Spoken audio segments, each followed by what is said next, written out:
Hello. Hi there. Nice to see you. My name's I'm Vladimir, and the reason I'm here on this platform is because I'm a language teacher myself, and I'd like to talk with my fellow teachers on the topic of teaching, basically, and language acquisition. I saw in your profile that you have was it masters in linguistics and in TESOL. In Yeah. TESOL, okay. So, how long have you been teaching English for? 4 years. 4 years. And you've done over 1,000 Cambly chats. I like the way Cambly doesn't say lessons, it says chats. Chats. That's right. How many have you done so far? Oh, I don't know actually. I haven't checked my count, but I guess a few. More than 1,000. Yeah. More than 1,000. Quite a few. Okay, that's fine. The first question I'd like to ask you is, what's the role of a language teacher from your experience? Oh, I don't know. That's when we talk about adult learners. Adult learners. I guess it's a good question. I'm not really sure how to answer it. I guess support the student, how they want to learn a language, guide them the best way that I can.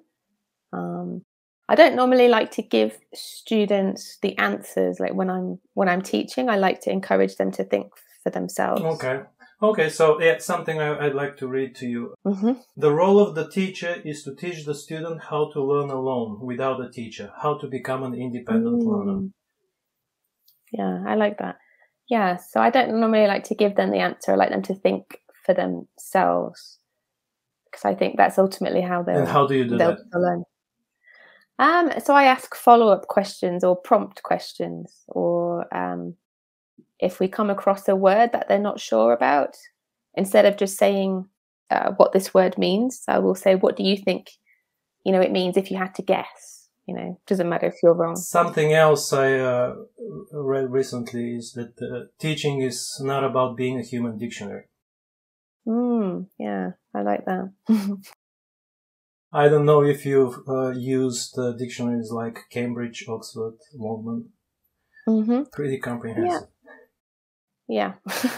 Yeah, sometimes. I haven't used it in a while, actually. Yeah, but yeah. And on the topic of second language acquisition, linguistics, do you speak any foreign languages yourself?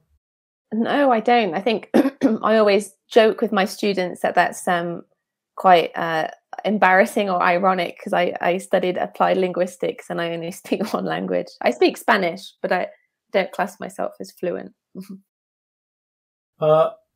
So, yes, what is language? What do they teach you, or what is your experience, or how do you understand it? What is language? In a few words, please.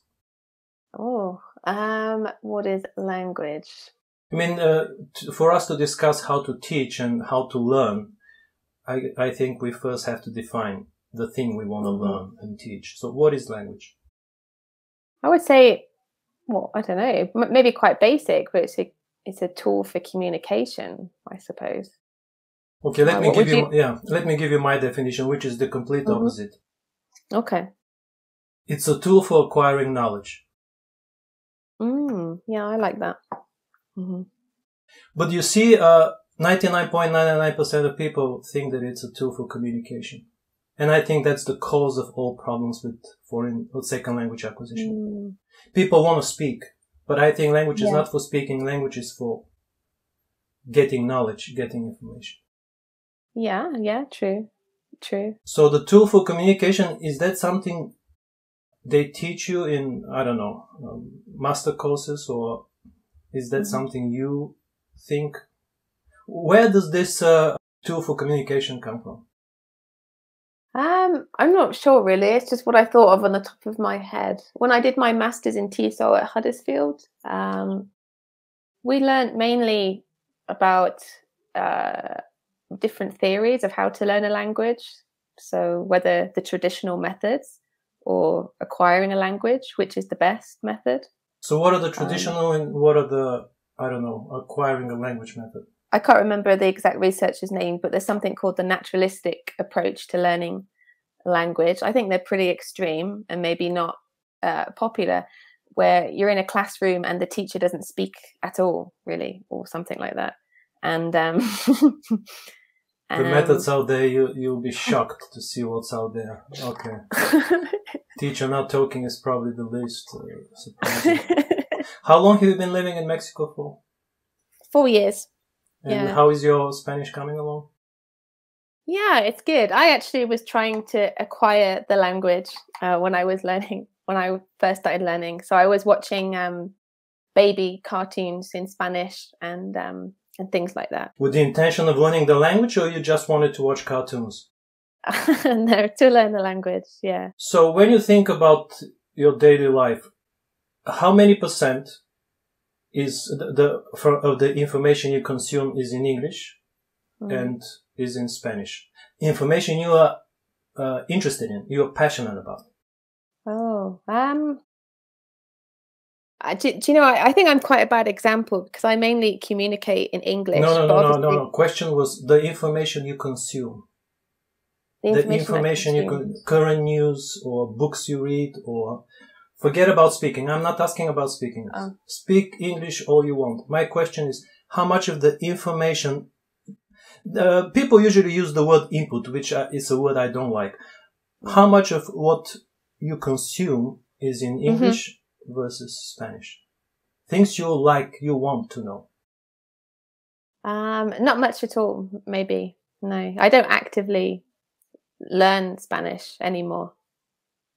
So stuff that my input in Spanish is stuff that I'm not necessarily interested in. Like when I'm in the street and I hear, or I'm communicating, or when I hear people talking Spanish or the news, that kind of thing. So the news you consume is in Spanish or English? Spanish, yeah.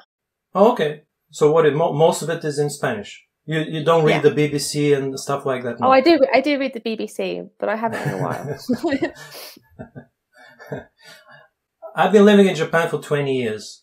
And my Japanese in comparison to my English is just nowhere near, because 99% of the things I like are in English. It's not about speaking. It's about the things I like. So again, acquisition. Anyway. What do you think about the way Cambly recruits teachers, saying get paid to chat with people from around the world? I find it still struggling to find a word how to define this, marketing slogan, get paid to chat with people from around the world. My question is, have you ever paid to chat with people? Am I paid to chat with people? Have you paid to chat with people? No. Well, maybe therapy. Maybe therapy, which is different. Yeah, that's a good point. A good point. Would you pay to chat with people? No. Would a native speaker of English pay you to have a conversation with you? No, probably not. No. Unless I was not to learn, no. Yes. So why would a non-native feel rational to pay a native? I'm not talking just about English, any language. Why would a non-native feel normal to pay native for a conversation? Why? What is it? Why do you think?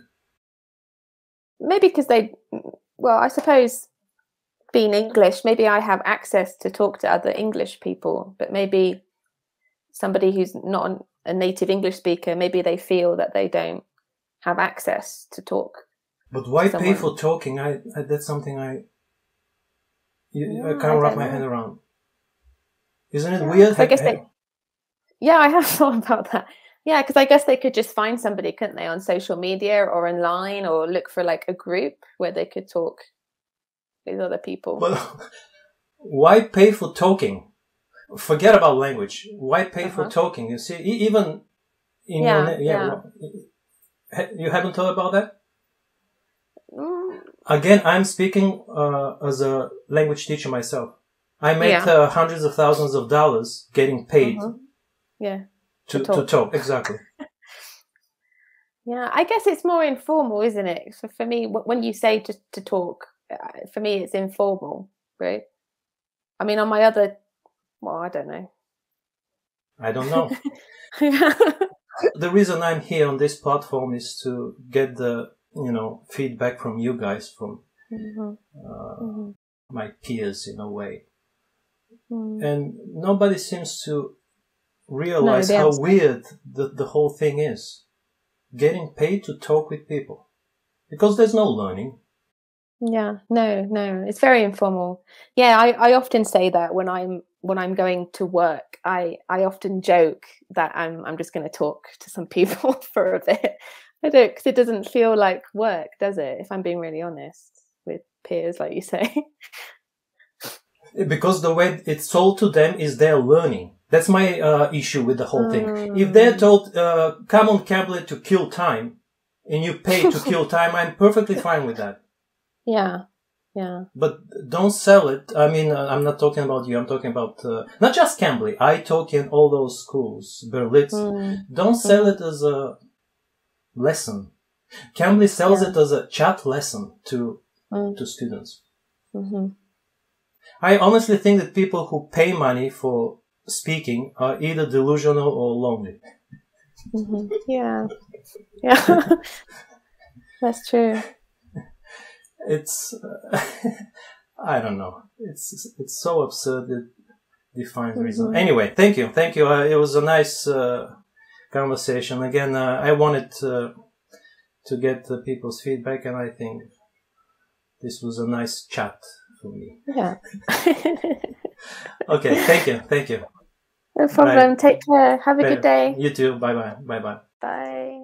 Yeah, I think this was a nice conversation, a nice chat, a nice reaction video.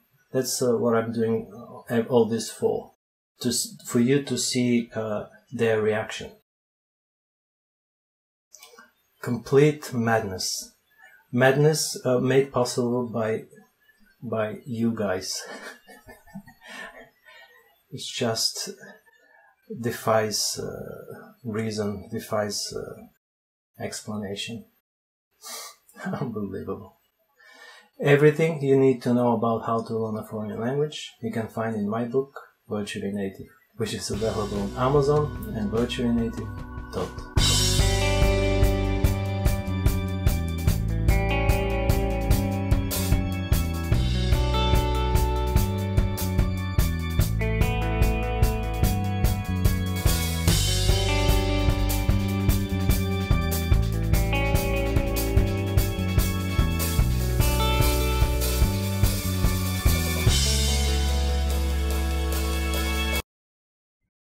You have one life.